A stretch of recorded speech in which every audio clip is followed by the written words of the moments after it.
Oh, all right. Hey, what's going on, everybody? What is going on, everybody? Hope everybody's feeling good. At the end of the day, we love Mets baseball, man. And I got a couple of friends here. I got my guy, David Stearns Burner. His name is Matt.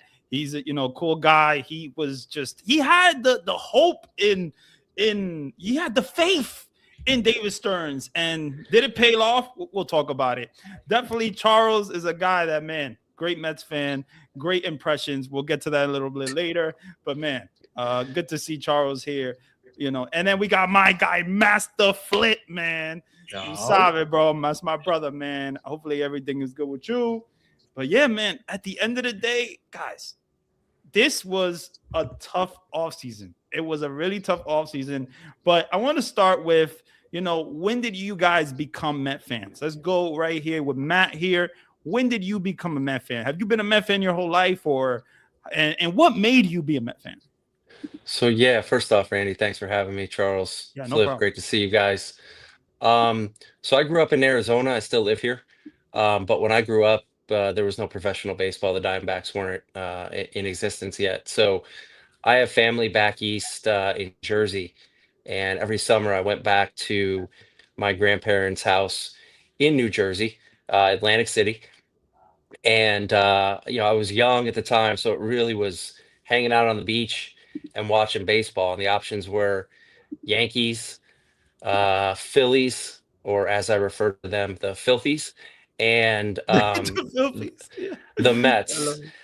My mom was a Filthies fan, and I was not rooting for the Yankees, so I chose the Mets. And it's been a long, arduous road, as you know, Randy. Charles is probably a little young to experience all of what we I have, still got it, but yeah. but yeah, man, I remember the Todd Pratt homer in '99 against Arizona, ironically, and the heartbreak of the World Series, and '06 killed me, and then 15 probably ended me. So I'm encouraged by what we have seen this winter, but yeah, that's my Mhm. backstory, man. I like that, man. I like that, man. Really appreciate you sharing that. Let's get to Charles here. Charles, how you doing, man? And when did you become a Met fan? And what made you become a Met fan? Yeah, so first of all, pleasure to be here. Great to be with all you guys talking Mets. Appreciate it. Um, yeah, I've grown up in a Mets family. You know, we've never the only person in my family who's a Mets or a Yankee fan is my grandpa on my dad's side. Outside of that, we're all Mets fans. So I guess Mhm. all of his kids rebelled against him and went to Queens, which is great because I would have never wanted to be a Yankee fan in the first place. But yeah, just going to games growing up, really my entire family taking us out there. And then, I was too young to kind of get into it, but then when I really started getting into it was when I watched Matt Harvey pitch in the All-Star game in 2013. And he was a guy who was like an idol to me growing up. Like I really loved Matt Harvey. He was electric. Obviously, we don't need to get into the stuff that, happened to him later on or that we found out that he was dealing Yeah. with, but he was electric, man. The Dark Knight, and then that just kind of got me into it. I got lucky that that was 2013. I got lucky that in 2015, just 2 years later, I would get to watch them in the World Series. Obviously, that didn't go our way either. But yeah, man, I've just really the last 10, 12 years just been a diehard fan, and I love this team, love everything about them, no matter how much you see me rage on Twitter and on the Yeah. timeline and in spaces. But yeah, I love this group, and I'm always here. Let's go Mets. So that's kind of where I'm at. Yeah, man. Let's go Mets, man. Matt Harvey, like watching him. Oh my goodness. I wish I could go back to watching him for the first time because it was so electric. I love the Great. nickname. I'm a Batman fan, so when it comes to the Dark Knight, I'm like, let's freaking go! And he was just so good. I hate that his career ended, the way it did. But man. Let's get to my guy Flip here. How you doing, Yo, Flip? que lo que, bro? Yo, it's good to see Matt and my guy Charles in here. Just let me know you hear Yes, me. sir. Yeah, we got you, Yeah, Flip. we Good can to hear see you, you, man. Flip. Good. So when did you become a Met fan, and what made you become a Met fan? Brother, man, look, my dad came to this country in 83. So when I was conceived in 89, I was already born into the orange and blue. and I grew up in the Bronx. So I had it tough growing up in the '90s with the Yankees, all my family members Yankees. But I had to rep the orange and blue proudly. It's been GG's from there, man. Okay.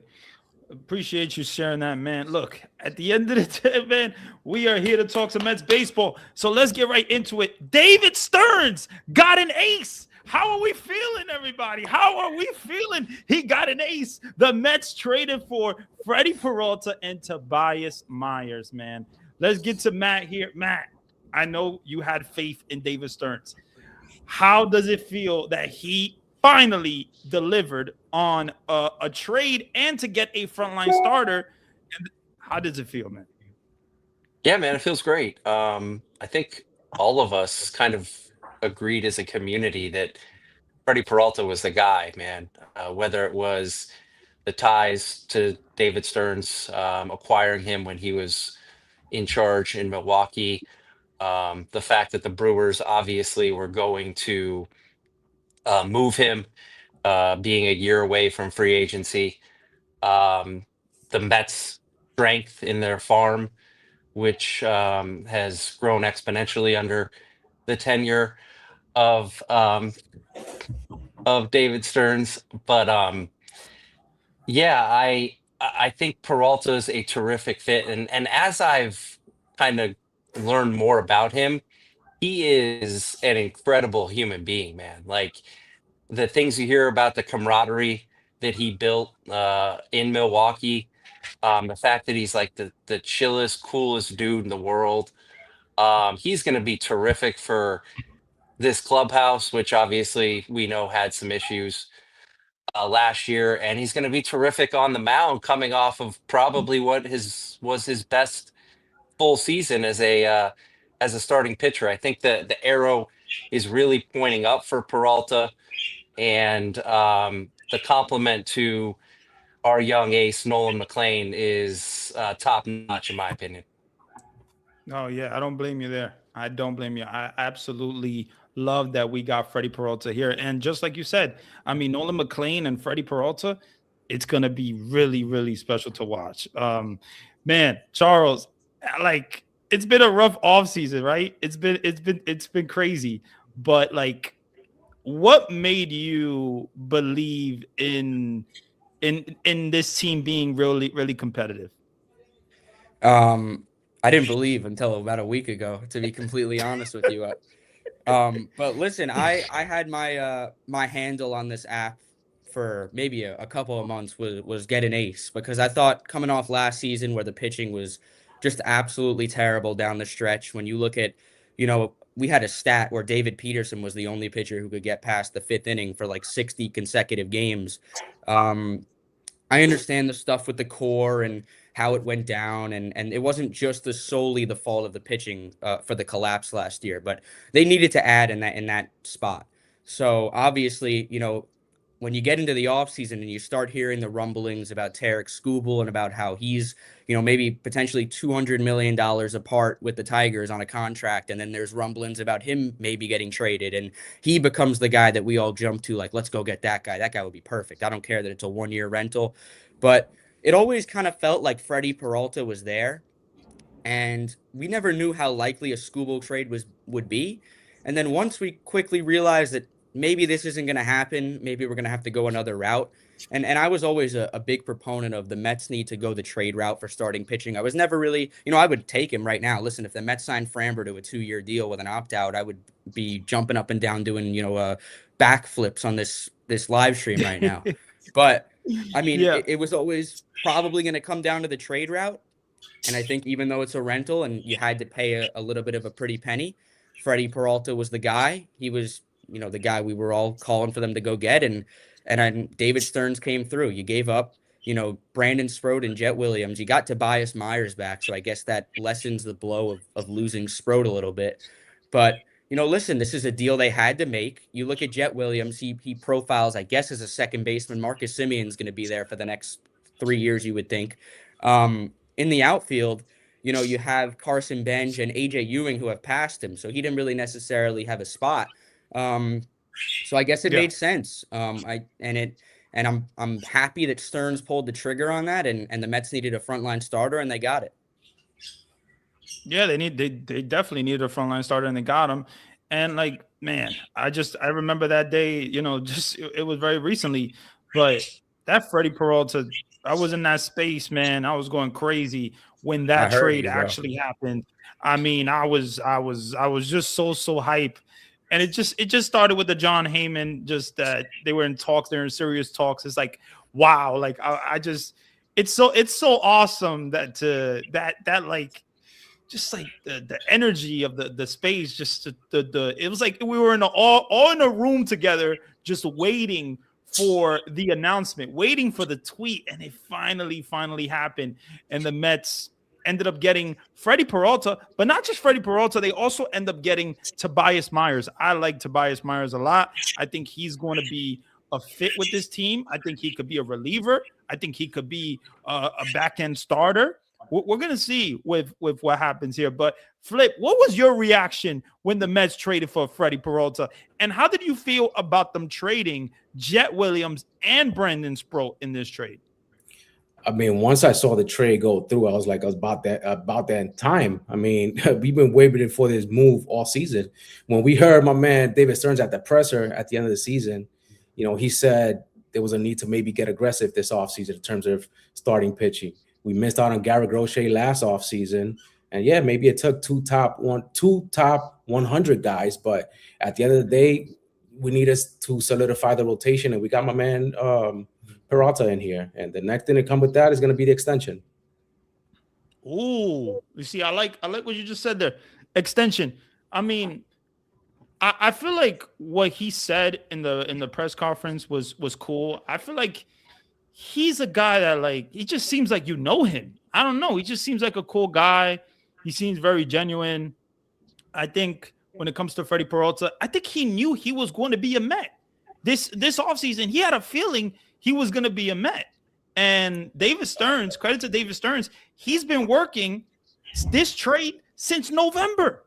If there was any guy that David Stearns would trade for, I think it would be Freddie Peralta, because he already traded for him the first time, and now he traded for him the second time. If there's any guy that you can probably see an extension for, hopefully it will be Freddie Peralta with the New York Mets. I mean, what are we thinking here, guys? 5 years? How much money are we talking? Like, I mean, so look, Spotrac has him at 131. I think there's a way. I mean, we just saw Jose Ramirez restructure his entire contract, right? I think there's a way that you can pay him, say Spotrac has him at 131, pay him 140 over 5 years, giving that you're going to negotiate the $8 million. So you're going to bump up this year's salary from 8 to what? High 20s, 28 round per to, and, lock him in for the 5th year. I just think that, Freddie Peralta, I mean, he's 30 now. You know what I'm saying? If you throw 140 at him, I think he's inclined to take it, man. He spoke about the Dominican audience. He spoke about, David Stearns trading for him twice in his tenure. So I think he'd be open to it. Yeah, I mean, you look at a guy like, let's look at Dylan Cease's contract, because Dylan Cease's contract was a little like surprising that he got so much and he got that much money. But do you think that contract for Dylan Cease impacts Freddie Peralta's, up and coming, impending contract? Let's go, Matt. What do you think about that? Yeah, it's a good question. I feel like the Cease contract was a little bit of an outlier, in that the Blue Jays kind of isolated a specific player and said, we're willing to kind of set the market and maybe be over the market for that particular player. If you do a side-by-side comparison over the last 3 years, Peralta is actually better. So when Flip spoke to what Spotrac had, I kind of said to myself, isn't that a little cheap? But Right?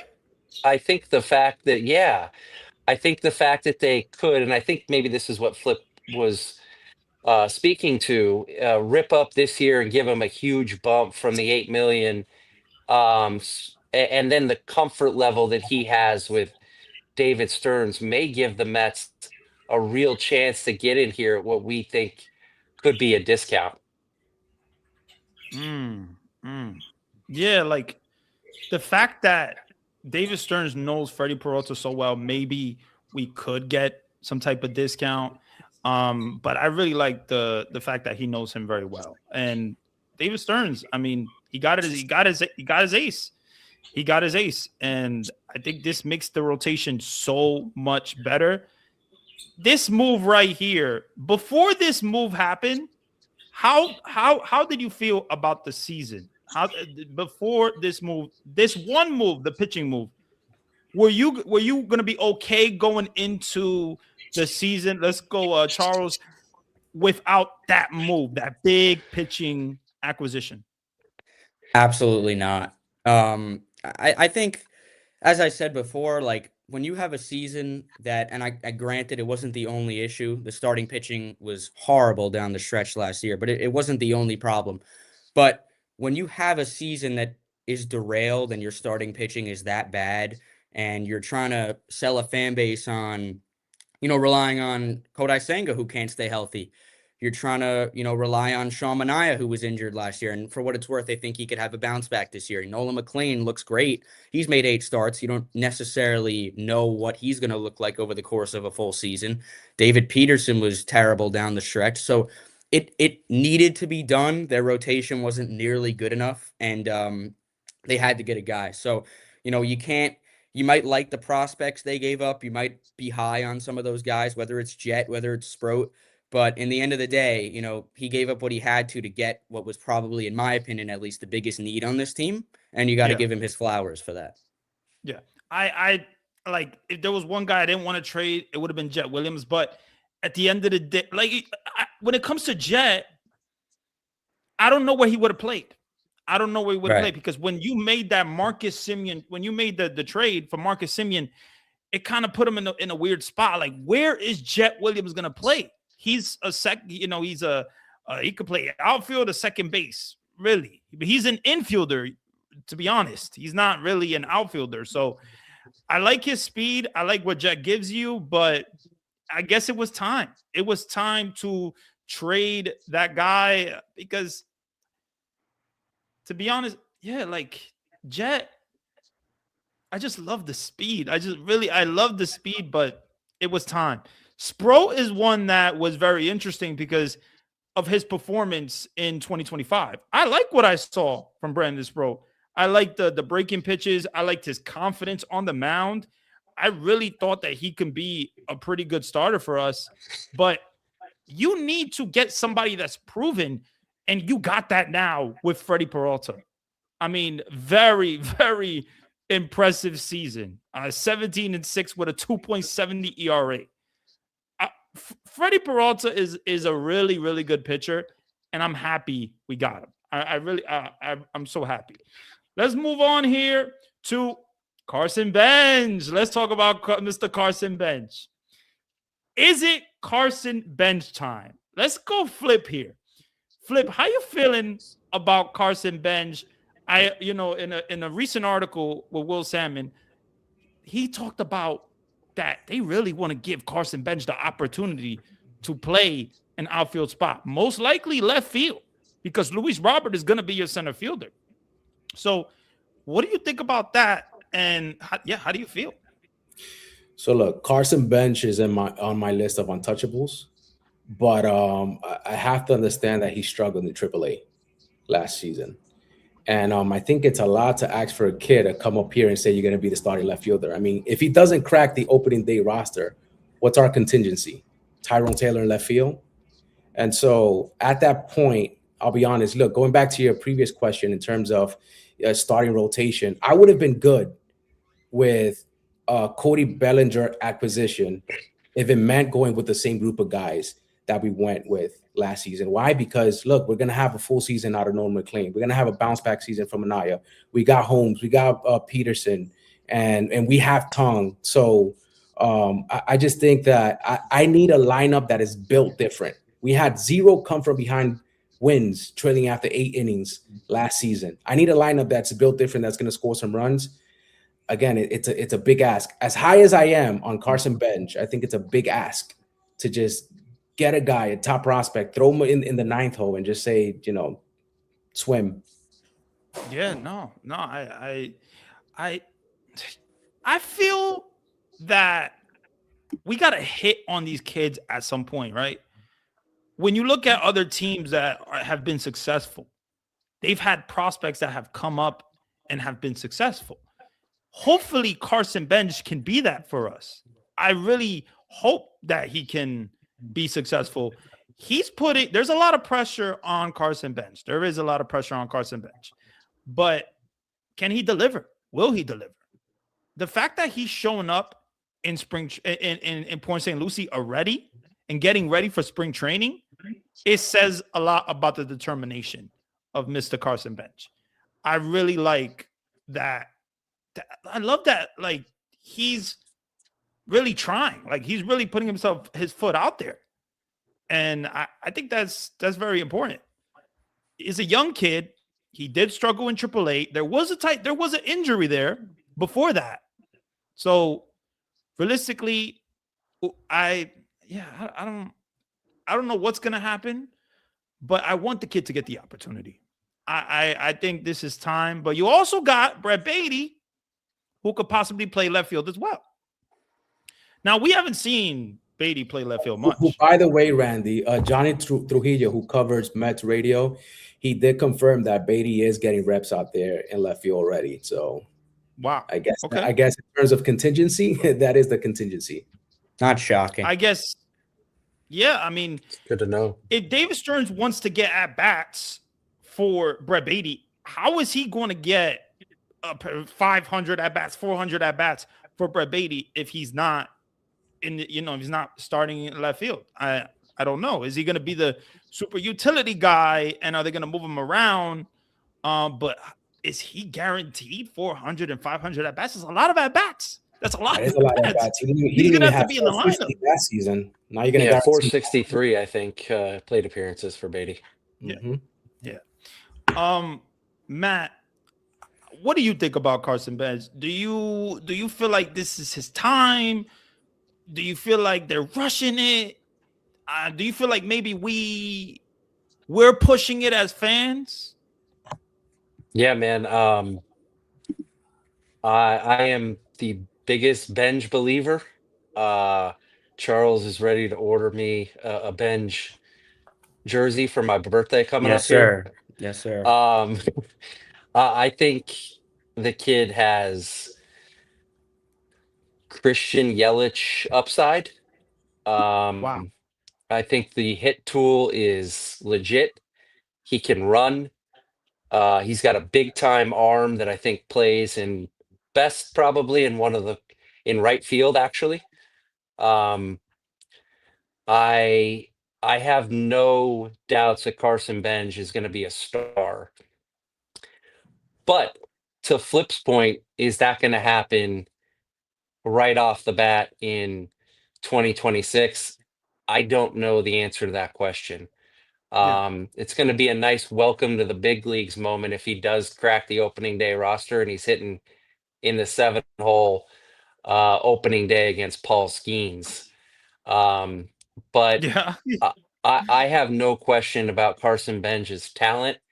And like you said, I think the opportunity needs to be provided for us to find out. And Beatty is an elite level contingency plan. If we think about the success that he had in the second half of the year last year, and he's played a little bit out there in the minor leagues. There's a highlight reel. One highlight doesn't speak to the ability, but he threw a guy out with a really nice throw from left field.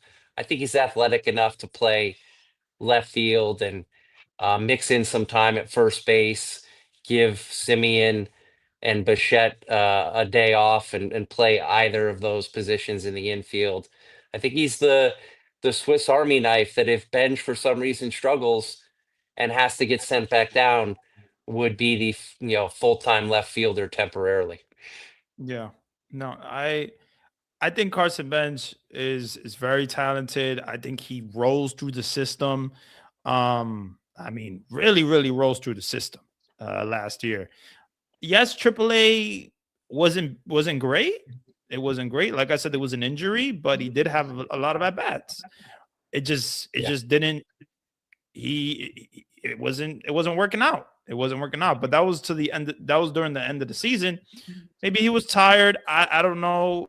Maybe the pitching just got better. Maybe The advanced competition got analytics better. would say that he got really unlucky and still hit the ball really well and hard Yeah. at AAA. So I mean, at the end of the day, like numbers is something that it's you can't fake, but results, like you need those results. You really do. Sure.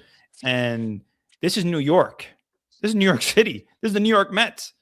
Carson Bench is going to have pressure from the very first at bat. He's going to have pressure. If he, let's say he struggles, as he's batting 178 or something after 5 games, it's going to be maybe some bulls or 10 games are going to be some bulls. This is New York City. This is the New York Mets, and this is a big market. So we'll see what happens there. But Charles, how do you feel about Carson Bench? Do you think it's time, or do you think maybe it's time for a Beatty to have those at-bats? I think that as Mets fans, we all hope that this spring training Carson Bench rips the cover off the baseball and he's starting in left field. I think that's the best case scenario. I think Beatty would be fine out there defensively.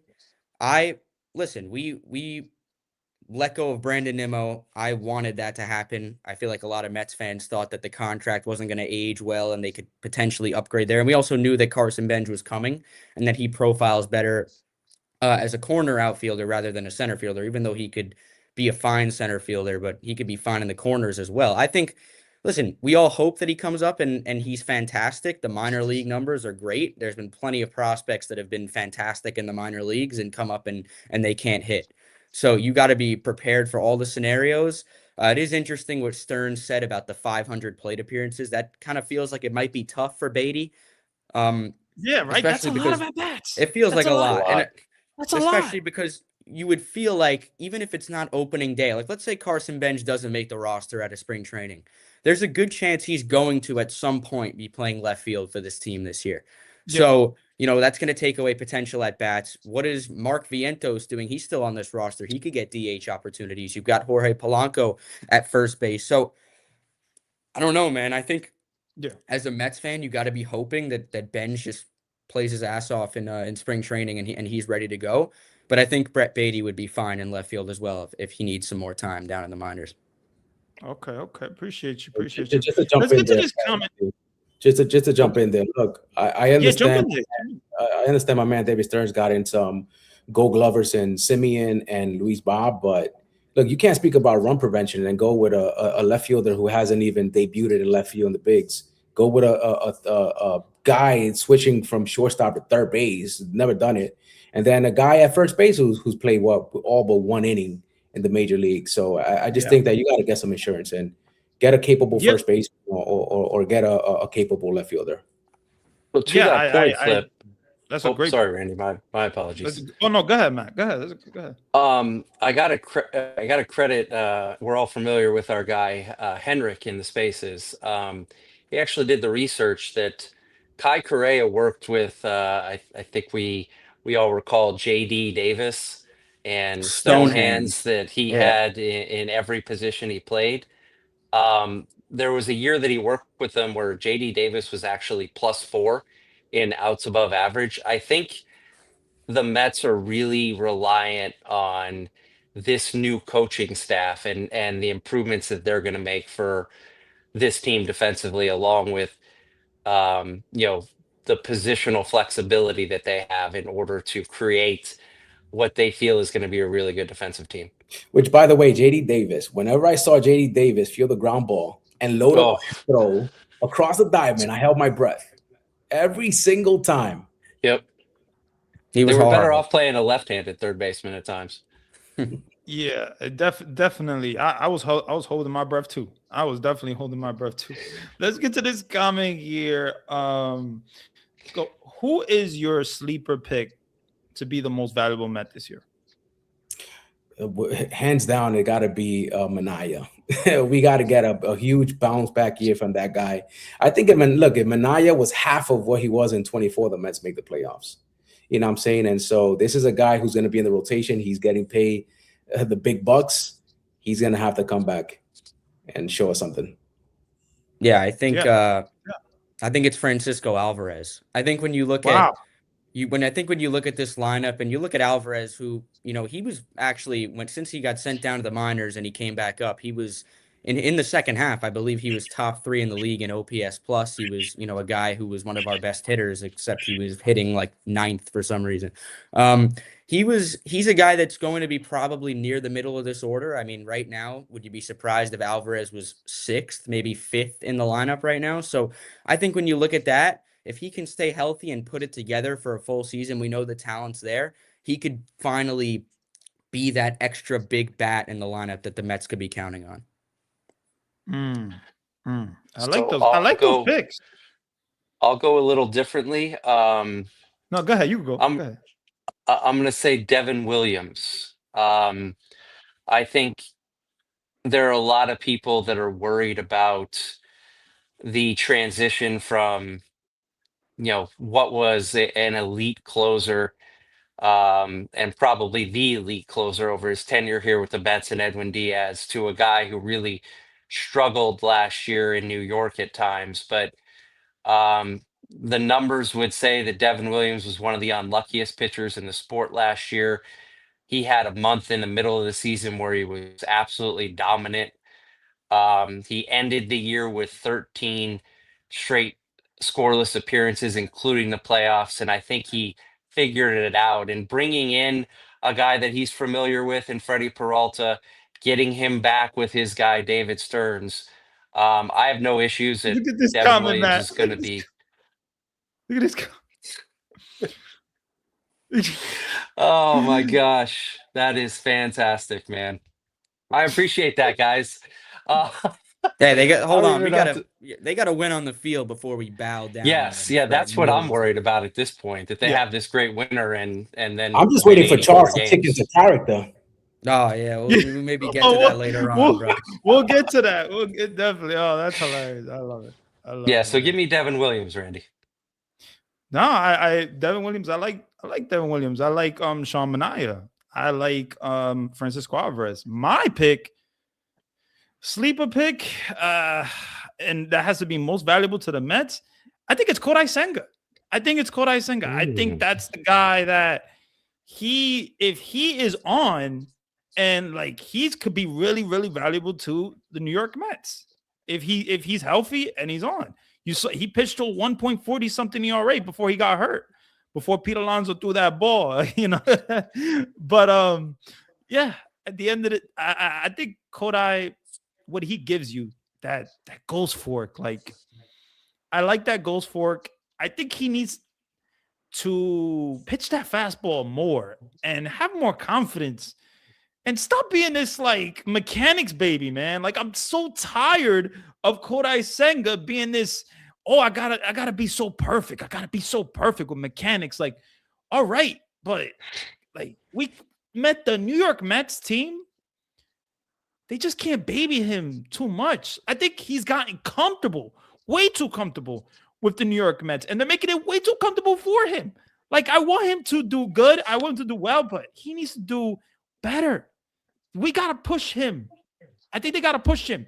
Be like, yo, we cannot wait 6 days every single week for you to pitch. No, you're going to be pitching the 5th day, and I don't care. Yep. Sometimes you need that push in the back, and maybe the Mets have to do that. I like Kodai. I like what it gives you, but I don't know, man. It's year 4. It's year 4. I mean, you would think at some point. I mean, listen, I understand that Japanese players, like all pitchers, really are like creatures of habit, and they have their routines and stuff. I totally get that, but at some point, I mean, this is year 4 for Kodai Senga in the major leagues. You got to get on the 5-man schedule. Like, if we can't be pandering rotations to somebody, and this is, listen, if the Mets want to do a 6-man genuinely because they believe a 6-man is going to help all their starters, then great. But if you want to do a 6-man just to accommodate for Kodai Senga, I think it's ridiculous, because I think at some point we can't do this for a guy who has shown that he won't stay healthy. I mean, you got to get on the 5-man schedule. So that's just my take on that. I mean, my guy was healthy until he wasn't. You know what I'm saying? Like, What credit about Peter 2024 though? I mean, my guy was pitching like a Cy Young before Pete Alonso injured him. So He I'm didn't gonna get hurt by Alonso in 24. He missed the whole year. I think Randy's That's a point good to the utilization of the fastball. He needs to be more aggressive in the zone and trust his stuff, as opposed to dancing around the strike zone and trying to throw that ghost fork every single pitch, it seems. And I think if he can, there's a good chance he can revert back to form. Yeah, let's talk a little bit about that new rotation.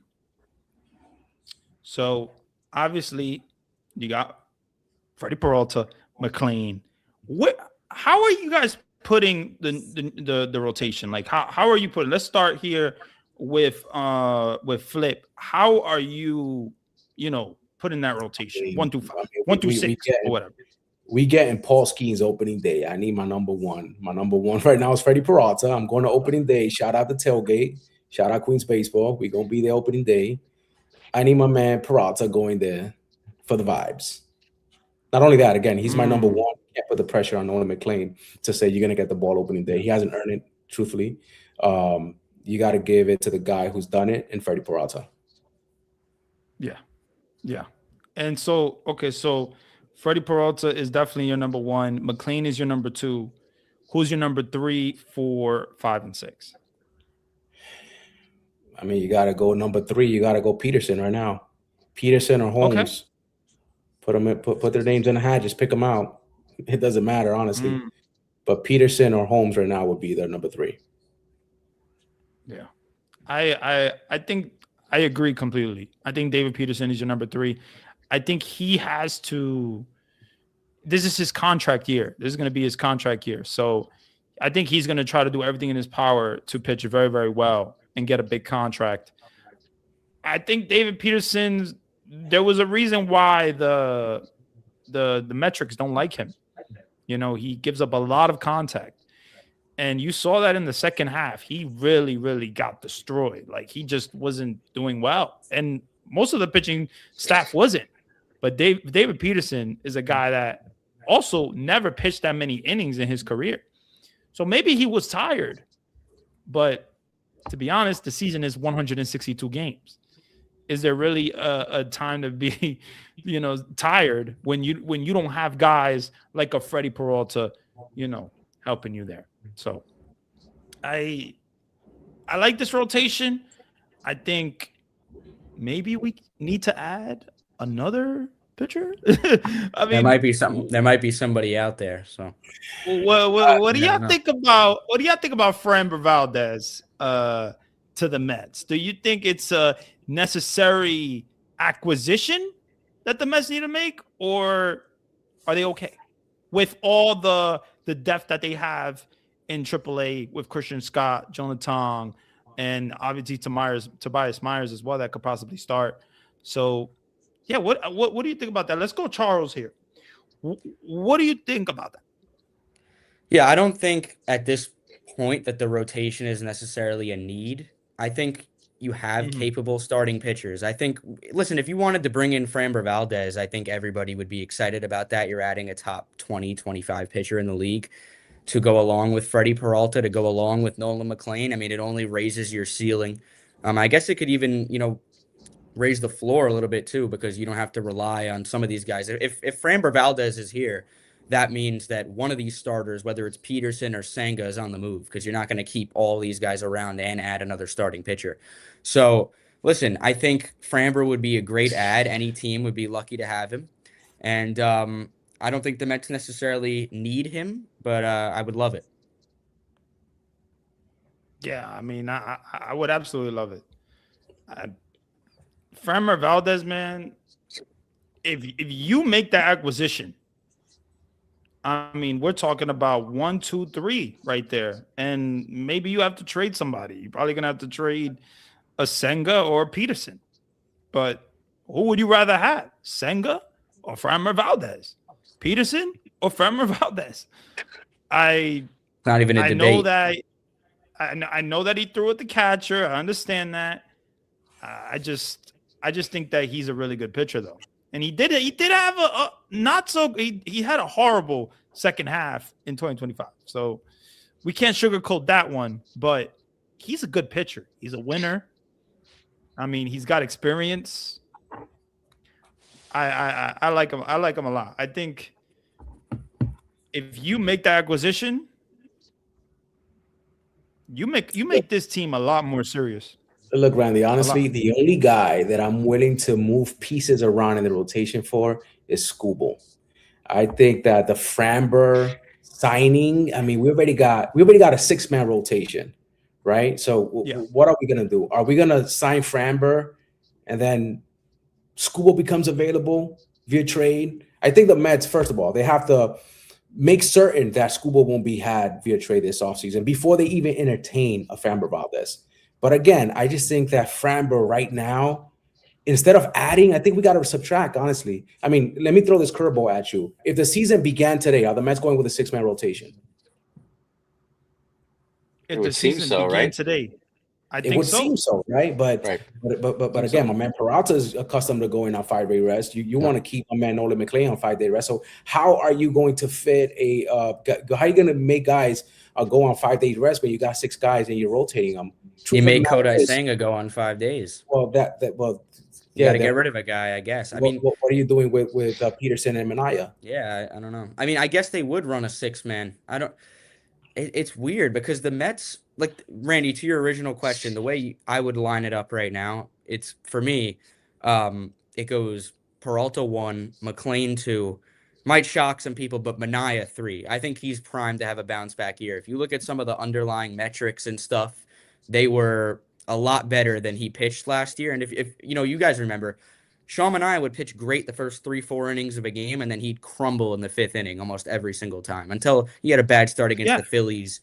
So I think a lot of that is due to not having a spring training, getting injured in spring training, getting back, having the loose bodies in his elbow. Those were signs of fatigue that he was kind of losing it a little bit early in the game. So I think given the full offseason of rest, given the, having a spring training where he can actually go out there and get his work in and get his reps in, I think he's going to have a big year. So I'd go him 3, Holmes 4. And then I think you're going where do you go from there? 5?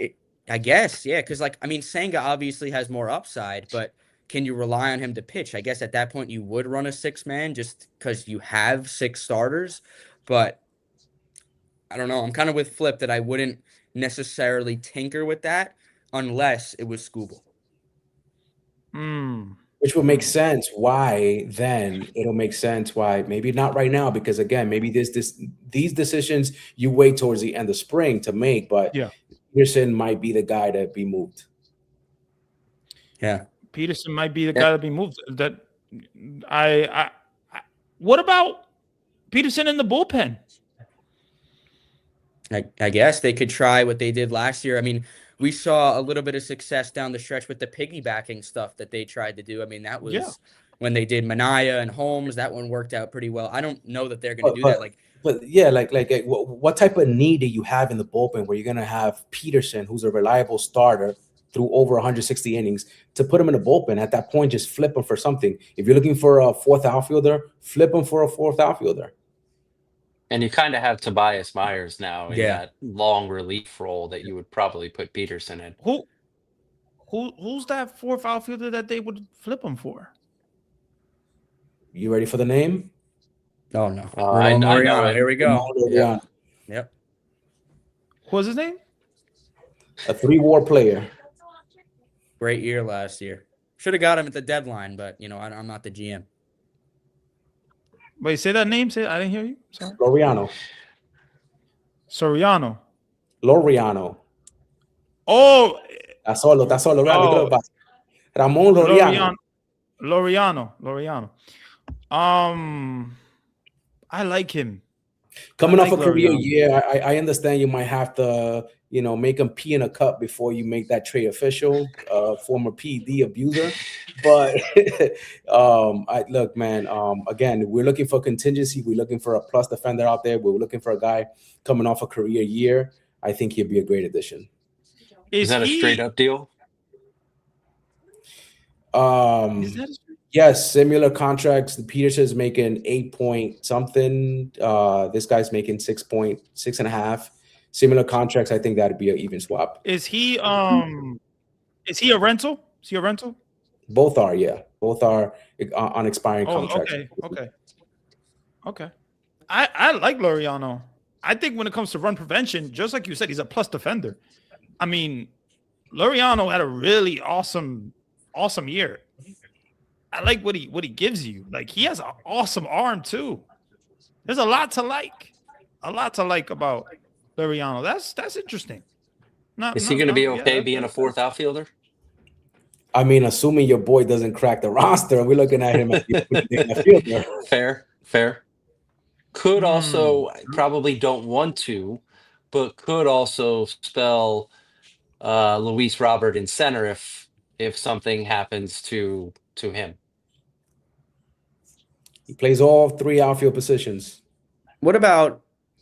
Because this guy's not as good as Ramon Laureano, so whatever. But I mean, if we're talking about Carson Benj, right? We're talking about a kid who's going to come up, and do you really want him facing some of the toughest lefties? So if let's say he's up there and he's hitting, and you're having him face righties, not even just a platoon, but like he's playing against lefties. But let's say when you're facing like Chris Sanchez or Lazardo or Snell or you're facing Crochet, whatever it is, Fried, any of these left-handed pitchers. What about a guy like Austin Hayes who crushes left-handed pitching, who you could just sign to a 1-year deal in free agency to be? They still need to add to that bench. It's not finished. What is it right now? It's just Torrens, Vientos, and maybe I'm missing somebody there. But it's I think Hayes would be decent if you want to have a guy who can give Benj a day off against some of the toughest left-handed pitchers in the game. You bring him in on a 1-year deal. You let him start against some of these lefties. He can play decent defense in left field. I think it would be a decent fit without having to flip one of your starters. I think Austin Hayes, I don't know what's taking so long for Austin Hayes to be signed. I don't know what is taking so long. I think he's a good bat. I don't know what's taking so long, but I don't hate the name. Coming off a really good year, I wonder if he wants an opportunity to start, and teams are only looking at him in that fourth outfield role. Yeah, maybe that, or maybe he's looking for a multi-year deal, and the Mets probably teams looking at him as a fourth, or probably just for one. Totally fair. Yeah, that's interesting. Now I want to get into our next thing here. He's bringing up my man. I like that name a lot. Andujar. I think I think it's the bill in terms. I was going to talk about him, but is he a good outfielder though? No, he's probably horrendous out there. He's not a good anything, but he can hit. He can hit. Oh, I love his hitting ability, but the outfield ability is, I don't think he's that good of a defender. But he's horrendous out there. But he hits lefties. He hits the hell out of lefties. He does. I'm looking at the comment, Jay. So Jay, Hayes does not have a qualifying offer attached. Flip, you could be right. I mean, Bader's, I know they're different players, and Bader plays in a really good center field, but off of a great year, he could be looking for a multi-year deal.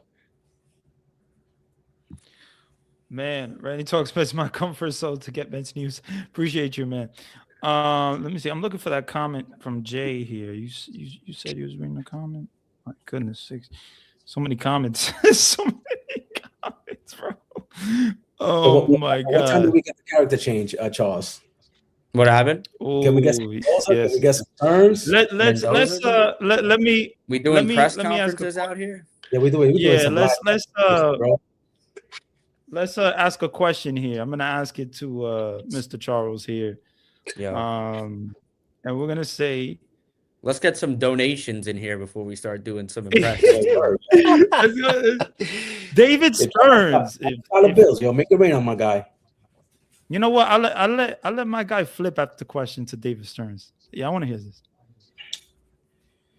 I mean, we just spoke about it. David Stearns, what do you think about you haven't committed to a 6-man rotation? Peterson might be the guy on the move. What do you think about an even Ramon Laureano for a DP swap? Well, look, I think there's a lot to be excited about. There are certainly aspects of our roster that may not be finished, but we'll always look to improve. We'll always be in the market to improve, and I'm confident in our organizational philosophy about what we can do going forward. Where's that Bro, super chat at, I bro? could never take you serious, bro. I watch Stearns on the presser, bro. I'm like, yo, my man Charles fucked it up. All the time, man. All the time. Yo, I love it, man. Yeah. And Carlos Mendoza, if you are here, Carlos Mendoza, what's your lineup? What's your lineup that you're gonna put out for these Mets? And yeah, You don't got Stanek anymore, Mendoza. Yeah, you got no standing. It's a tough spot, he's a good pitcher. So, you got to continue to battle with the guys that you have, I was on, with Joel Sherman and John Heyman today, we was talking. We say Lindor lead off. That's a good fit. He going to continue to hit. Soto, we got Bo in the 3. And then, we got Polanco. That's a good hitter. He going to continue to produce. When we tell him, he play first base, he going to DH. So that's a good hitter. And then we go Semien 5. So I think that's the 1, 2, 3. You got to continue to battle. So these the players. We're gonna lose games, but we're gonna lose games in style. So got to continue to believe. My guy. Oh my God, Oh, man! my I love it. Yo, Matt, I'm gonna let you ask a question to whoever you want to ask a question to. The word pick a personality, bro. You pick any. I think he could do Matt personality. Yo, we need Obi up in here, bro. Obi, jump in. Where's the chat. Obi at? Yo, where are these super chats at? I want my bread, bro. Yo, bro, make it rain, yo. Y'all slacking, yo. We're about to cut the stream short. You gotta I hit don't the even know cash what to app. ask, man. How do you follow that up? Oh my God, Charles a legend, man. man! Charles is a legend. Charles is a legend, man. No way, bro. This And guy went. Let's get to our next comment here.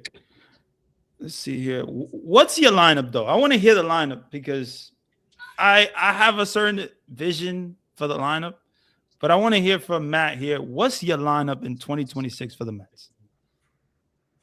Yeah, I think the first 3 to me are fairly obvious.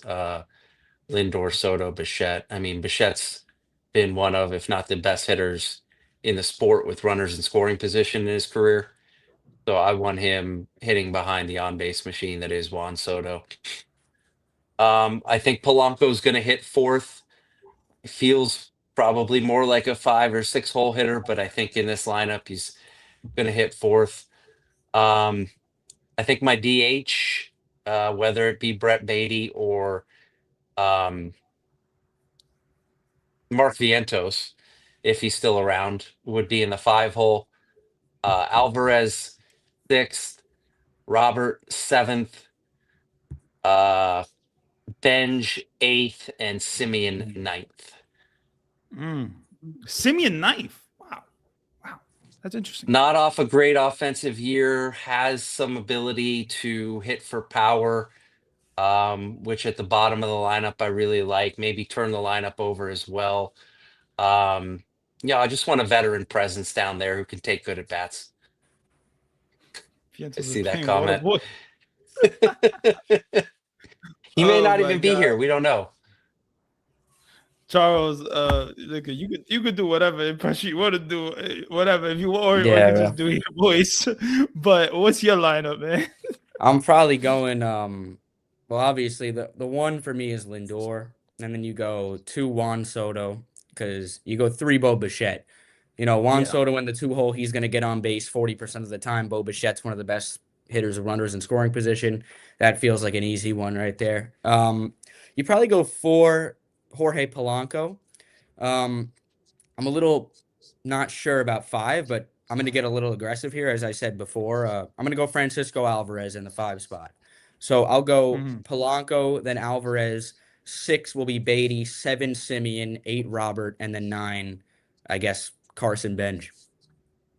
9 Carson. Okay. Let's I hear like it, it. I Flip. like it. I don't hate it. Yeah, Flip. Go ahead.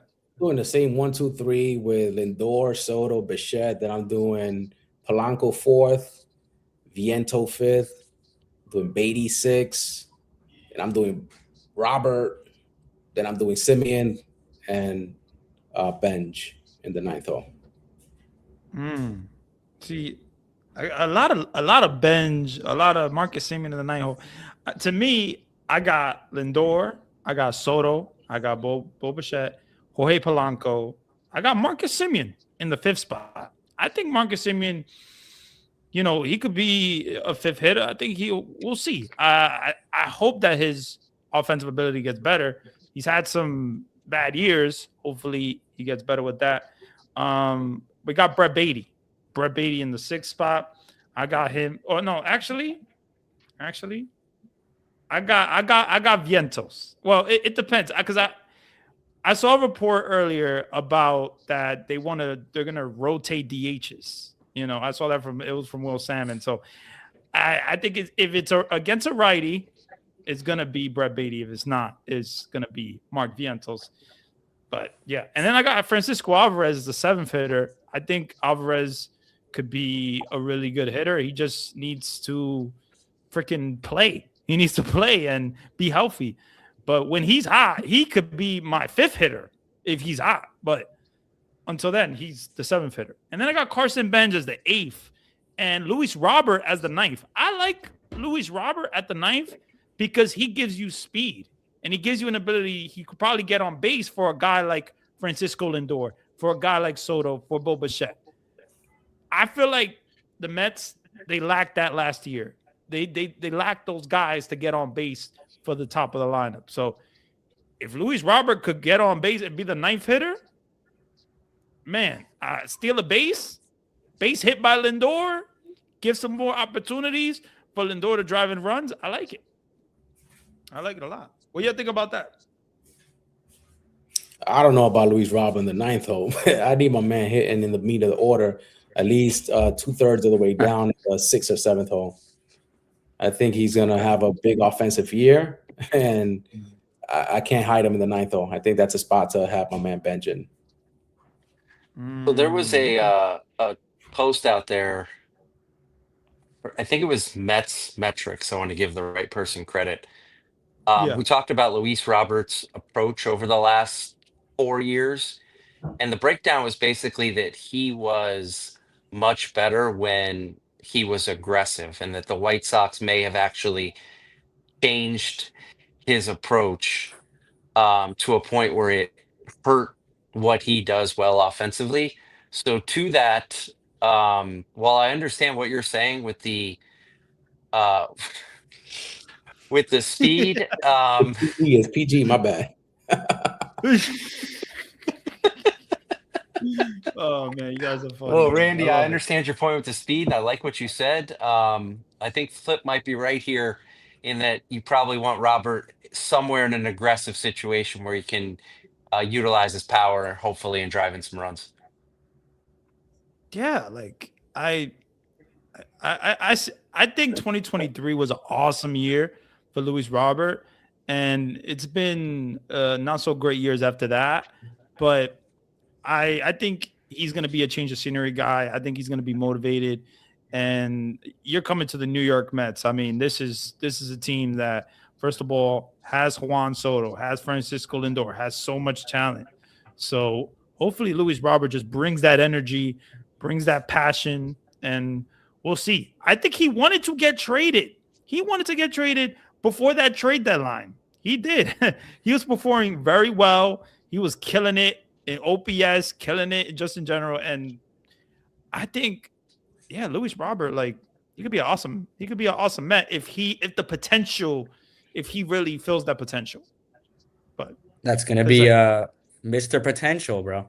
They're gonna call him up. The PA announcer is gonna be like, now batting potential, because he that's what he is. Yo, he listen. Me and Flip went back and forth on this for 2 months. He was Mr. I got jumped. Listen, that doesn't go. I got jumped on the space. It was like 10 of y'all coming at me. I was like, yo, I mean, I I was like, Luis yo, Robert, with. he stinks until proven otherwise, bro. That's just the way we got to look at it. He's a bad baseball player until he's not. So the I'm glad last you're 2 gonna be cheering years, for him though. yeah, I mean, I got no choice now. They stuck me with him, so I got no choice but to cheer for him. But look, yeah, I have him more in that 7-8 hole. I want to take as much pressure off Robert as I possibly can. I'm not gonna get aggressive as some people saying, he should be in the top 5 in the lineup. That seems a little crazy. I feel like let's let him show that he's a good offensive baseball player before we throw him in the top 5. Um, Yep. We don't necessarily like he's had bat speed and this stuff for a while now. He still hasn't had a good year since 2023. And I'm not like saying Luis Robert can't be good. Listen, I think if Luis Robert gave you 20 home runs, a 730 OPS, 20 stolen bases, and he plays his elite defense in center field, it's a fantastic trade. So I don't need him to be 2023 Luis Robert. I'm not relying on him to be a middle, 4 or 5 hitter in my lineup. I just need him to be a productive player at the bottom. If he does that, he'll put up a 4 WAR and he'll be great. I mean, I think it was a low risk, high reward trade. I think Acuna wasn't really going to play here. And why not take a chance on Luis Robert? I think he's a guy that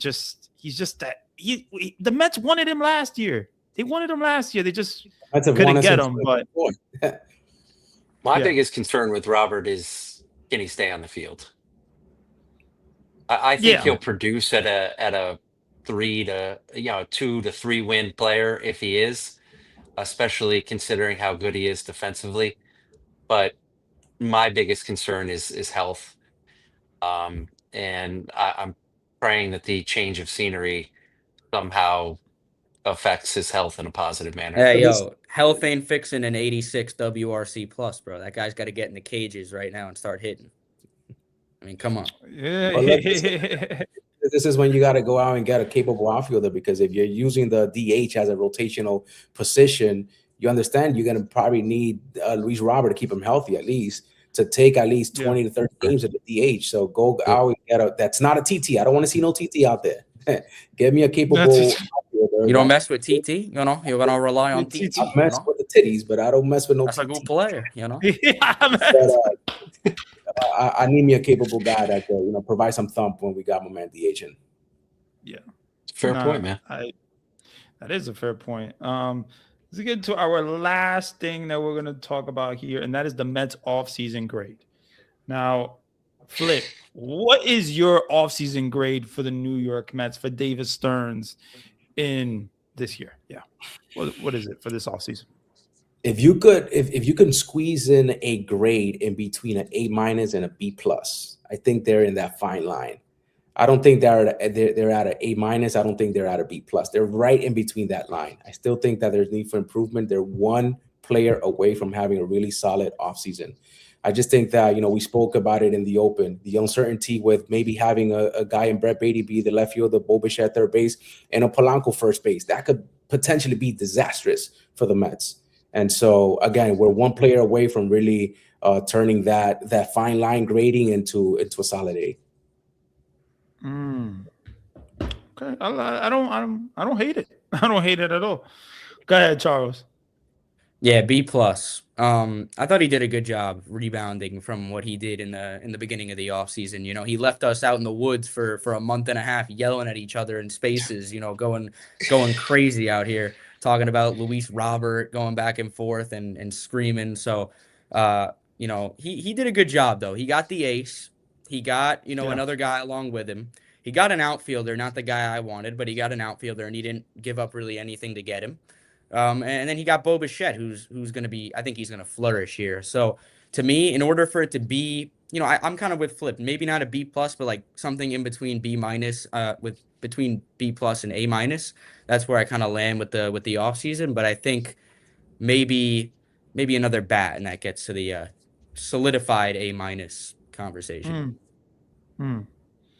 Okay. Go ahead, Matt. So I know this is going to shock everybody. But I'm going to give them an A. I'm not shocked. There you go.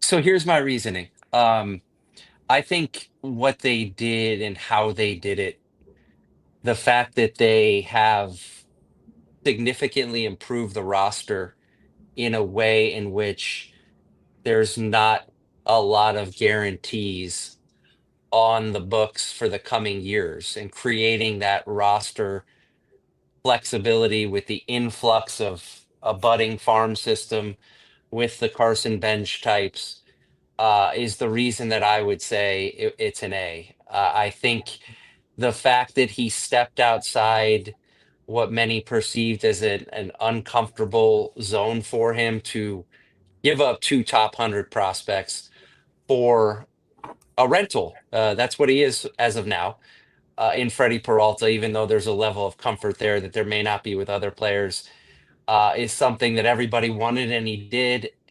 I think they're improved defensively, even with the questions. If we can get league average defense out of left field, third base, and first base, they're going to be drastically better. And I think the bullpen as a whole is actually better than it was last year. They could maybe use another piece, a Michael Kopech type. Shout out to my guy Jeffrey. Or maybe the influx of something internally, a Dylan Ross or a Ryan Lambert fixes that hole in case AJ Minter isn't what we hope he is. But I'm going to give him an A because I think they're much improved on last year, and I think they have the development in place and the contract structure with all these players to be really good for years to come. Yeah, I mean, I don't disagree with like none of you guys, to be honest. I think for me, yeah, it's gonna be an A minus. It's gonna be an A minus. I think the bullpen got way better. Like, yeah, I would have loved to have Edwin Diaz, but look, Devin Williams, his numbers, like, he's an awesome reliever. And hopefully last year is last year. And he goes back to what he was doing before in Milwaukee, because he was one of the best relievers in the game. So I like AJ Minter coming back. I like Brooks Raley. I like Luke Weaver. I like Tobias Myers. I like those guys. I like, yeah, it's exciting.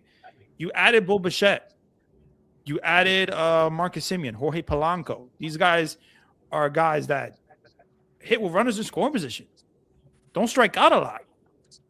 That's something that's very, very important. And you saw in 2025 that for the Mets, they were not hitting with runners in scoring position. They were striking out a lot in big situations. So you did trade a Brandon Nimmo. You didn't sign back Alonso. You didn't get back Diaz, which it is what it is. But at the end of the day, I think I like it. I like this team. You got the ace that you got the pitcher that you wanted, Freddie Peralta. Obviously, they want Skubal, but Skubal is, if he's probably going to have to trade his whole farm system for Tarik Skubal. Would you do that, or would you wait to next year and sign him? You know, so it's going to be so interesting to see what happens. And maybe this offseason isn't over yet. Maybe they still got another big move. Realistically, they're probably done. But I like where this team is going. I like the roster flexibility. I like what they have added.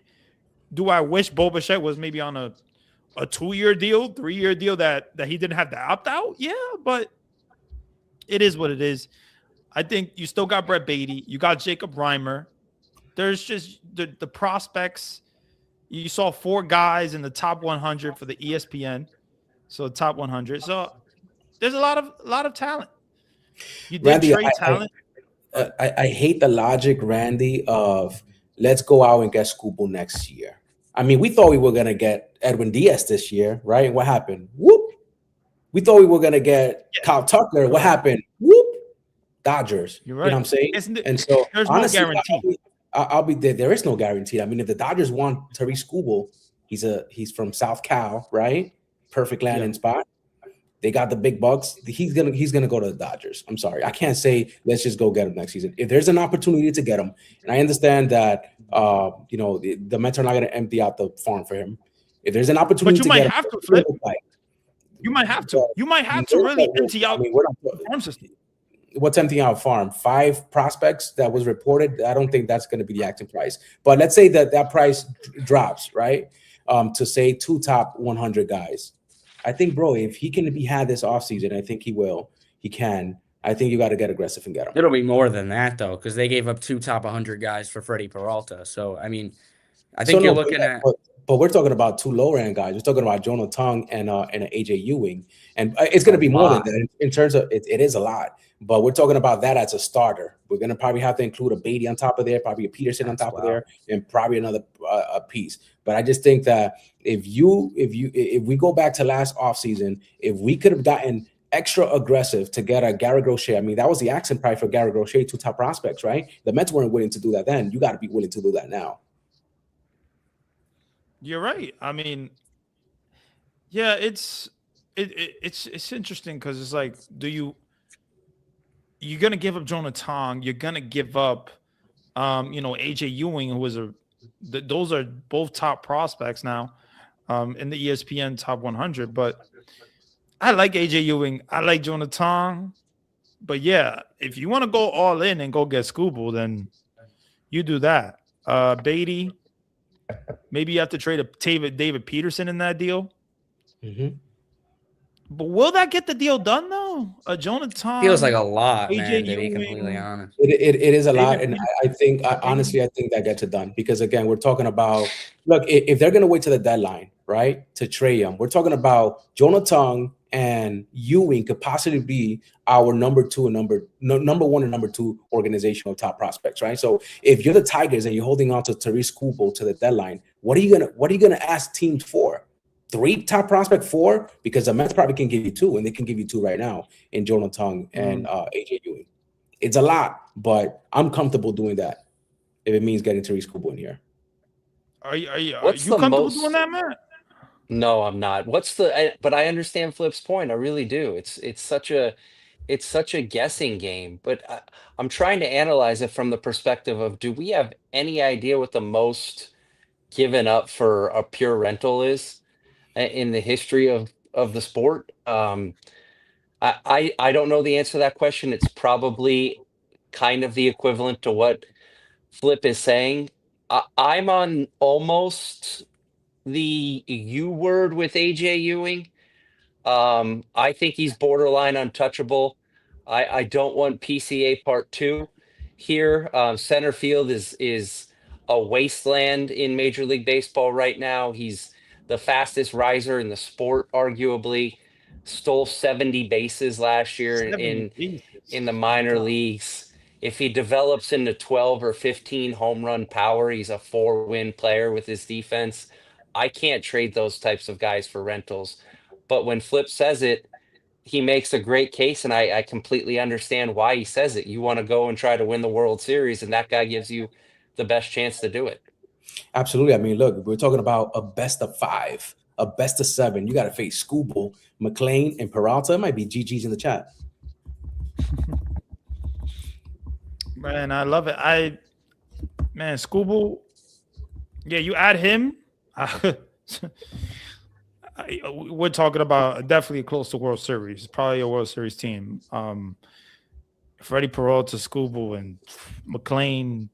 My goodness, I love the possibility. I don't think that David Stearns is going to trade the farm for him. But we'll see. We'll see at the end of the day what happens. I don't know what's going to happen with Skubal. I don't know if he's going to be traded. I don't know if they're going to wait till the trade deadline. He could still be traded this offseason. But I think you got to watch the Dodgers because the Dodgers are the team that's probably going to try to trade for him. The most likely trade. So either the Dodgers or the Phillies. The Dodgers have a lot of players that if they were on the Mets couldn't give them up, but because the Dodgers are so loaded at every position, they can give that guy up. Like, for example, Emmett Sheehan, he would be, he's a really solid young pitcher. They could give up some of their top prospects. Yeah, they don't have to hold on to these guys because they have this loaded roster. They don't they can just trade these guys away, go for the three-peat, and that's it. Where the Mets at, like on the Mets end with a guy like McLean, you got to be careful. You can't trade that guy for 1 year of Tarek Skubal. It's just it doesn't make sense. But for the Dodgers, they have this like surplus of talent where it's kind of, yeah, they're overpaying, but it's fine for them because it doesn't hurt them in any way. Look, the Can we make that deal without AJ Ewing? Is that possible? I mean, we're talking about Jonathan and Reimer doesn't look as sexy as AJ. Yeah, you're right. I know. But look, I have a hard time. Look, the trade deadline was pushed back to August 3rd. I have a hard time just thinking that a team is gonna give up a haul for 6 starts of Tarek Skubal down the stretch. I think if they won't, there won't be a team. So if that's the line of thinking, to hold on to Skubal and maybe trade him at the deadline, I think it's an organizational mistake, which is why I honestly think that it'd be in their best interest to trade him now, because the acquiring team can possibly lock him up, given that you get a sexier return. What is the rationale behind the Tigers keeping him? Like, let me ask a serious question here. Like, are the Tigers a slam dunk top 5 team in the American League? No. I can't say that for sure. You look at the Mariners, the Blue Jays, no. Mariners, Blue Jays, Yankees, Red Sox. I'm sure, Texas got a lot better. There's teams in there. They didn't even win their division last year. And both those teams, Cleveland and Detroit, didn't really make much moves. Like, you can argue that they're a 6 seed, maybe not even in the postseason right now. And yet we're talking about them keeping a player because they don't want to upset their fan base because they don't want to pay him. So I could see it maybe happening. I feel like they almost leaked that trade proposal as like a way of saying like, oh, we tried. These teams didn't want to pay what's worth it, so we're just going to hang on to him. But it just makes no sense to keep him from a Tiger standpoint. And when you say, Charles, when they leaked the proposal, are you talking about the Yankees proposal with? And the Mets, like saying they were asking for the Mets top 5 guys in the farm. But. Right, and I mean, if you guys are home analyzing, understand that proposal is not equivalent to 5 top Mets prospects. At best, probably 2 or 3, not 5 top Mets prospects. I mean, every day they wait, they get less. For reference, the trade was Cam Schlittler, Ben Rice, and George Lombard. That is not equivalent to not even 4 or 3 Mets top prospects. Are we considering McLean a prospect in this circumstance? Yeah, he's in there. Okay. Yeah, you're absolutely right. Technically, he's a prospect. So, I mean, he's for sure. He's still a prospect. So, yeah, I don't know. This comment here, let me see here. He's going to free agency. He's not signing any type of extension unless he's traded to the Dodgers. Probably, even that I highly doubt it. It is very, very, very rare a Boris client takes an extension. True. That's been talked about before. I understand that. That's something that we got to take into account. There's a lot of things that you have to take into account. First of all, you're talking about a guy who has had 2 major surgeries. We're talking about a potential lockout. If the Mets or the Dodgers or the Yankees were to trade for Skubal, you think, knowing the uncertainty of playing out an entire season, knowing that there's a injury risk and the lockout looming, that Scott Boras is going to leave $400 million on the table? Has he done it in the past? He has not. On a positional player, he did it with Soto when he bet on himself, right? But has he done it with a pitcher? Probably not. Yeah, if the Mets offer 10 for 410, it's going to be really hard for both agent and client to turn that money down. Absolutely. Goodness sakes, man. These conversations are so great. I don't even want to end it, but we're going to end it here, guys. Hang on. We got one more from Henrik. Scroll up, Randy. We covered it earlier, but it was we did cover it earlier. We did. Question for you guys: do you think that the Mets should consider an Austin Hayes for a left field platoon with either Benj or Beatty? I think it could be worth it. I think you don't know what you're going to get out of Benj. Beatty, you saw what he did last year. He had a good year, but you don't know what you're going to get out of Beatty. Austin Hayes, he's a good hitter. I like Austin Hayes. I don't think it would hurt the team to sign a guy like that. I don't know what you guys think about that. I'm with it. I think it'd be a good fit. I agree. Yeah. Mashes, Yeah, left-handers Mm-hmm. really, If you really can could keep help this Beatty, club. yeah, if you can keep Beatty away from lefties and have a guy who crushes lefties, I don't see the downside to it. I mean, unless Stearns needs to get to his 500 at bats that he promised the guy, which is never going to happen. But yeah, I think Yeah. having Hayes be there, let him hit against the lefties, let Beatty hit against the righties. If Benj is not ready, even if Benj is ready, let him face some of the tough lefties and go from there. Yeah, I'm down with that. Randy, question for you. I know where you want to go. How many games the Mets win this year? The over or under is 89, right? I think 90 and a 89 half, and a I think. half, 90 and a half, depending upon where you shop. Yeah. Oh, is it 90 now? I'm gonna say 92. Wow. Okay. I'm gonna say 92. Flip. Right now, I'm gonna say 92. I'm gonna put him on 97 wins. Whoa. Holy Wow, shit. I mean, 97 wins. I mean, look, Whoa. last season they won 83 Is games. that with Scooble or Tatis? That's with everybody, bro. We getting everybody. I don't think you got the memo, bro. Yo, I just sent you an email, bro. Open up that email. Yeah, getting everybody. Tatis trade. Spam. It went to spam. Oh my goodness. No, but yeah, I think that I don't think the Phillies are as good as they were last season. I mean, they got I don't know, Zach Wheeler. He's probably gonna miss some time, right? I don't think he's ready for opening day. The Braves, I don't know, but I think the Mets. I think the Mets are gonna do something big this year, and we have the capability of adding to the deadline. We got Tong as debt. It's GG's, bro. Yeah, I'm with confidence. It's a wrap. It's a wrap. Right. Bacon, egg, and cheese on a wrap. 97 wins. 97. Oof. Charles, I mean, what do I'll you take think? it. 97. Where do I sign?